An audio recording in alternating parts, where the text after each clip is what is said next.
This is called Help Not Handcuffs for Addicts, a CNN clip. Dr. Sanjay Gupta, Chief Medical Correspondent for CNN.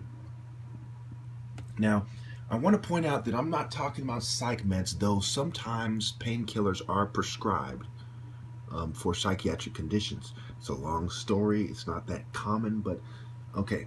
But benzodiazepines and other, antipsychotics and so on are some of the more deadly psychiatric drugs. But anyway,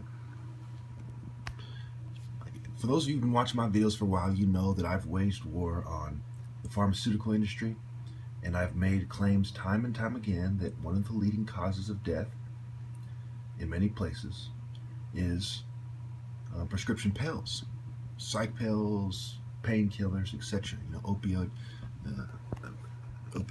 painkillers and opioid. So listen to this clip and I'll finish up real quick. Point. These are FDA-approved, doctor-prescribed pills. This is heroin. They both virtually have the same effect on the brain.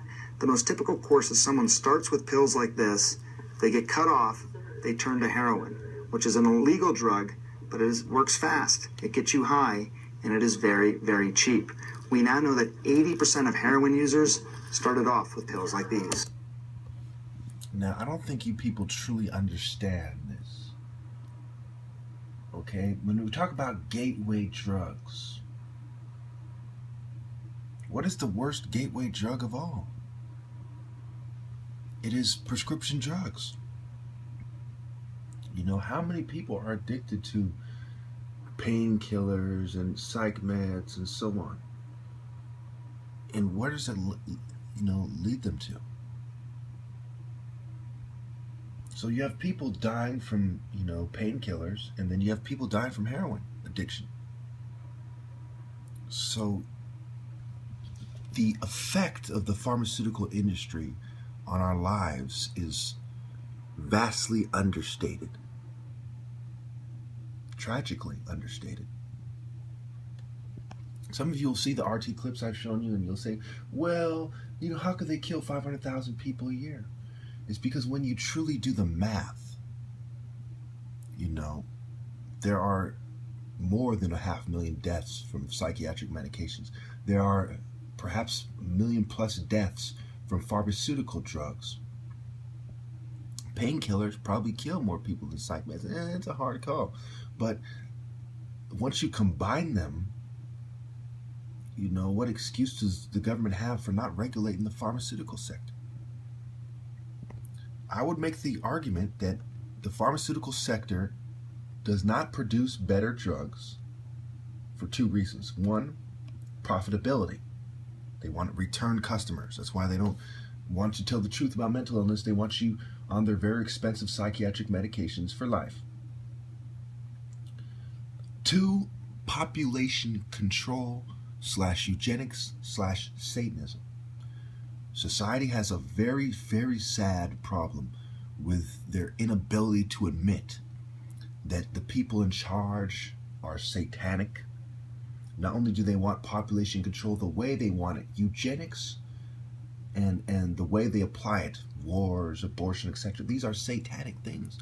If population control is an issue, there are many more practical, prudent ways to address it.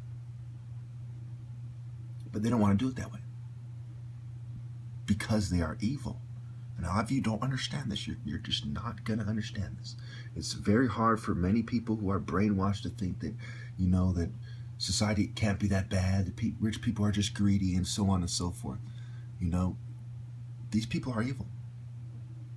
And they, enjoy killing people.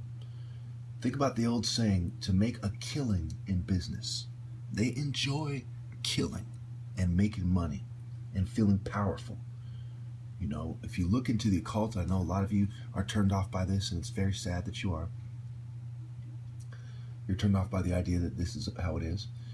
These people believe in the power to give life and death, the power over life and death, and especially as it is applied to many.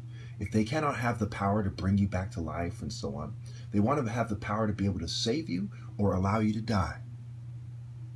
They allow 6 million sub-Saharan Africans to die from communicable diseases every year,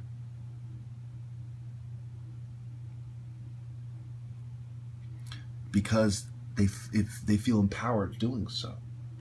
If you don't understand this, you can't understand this. You haven't looked into the symbolism, you haven't looked into the philosophies. It takes a deeper understanding of Western philosophy to come to the educated conclusion that this is how it is. It takes truly looking deeply.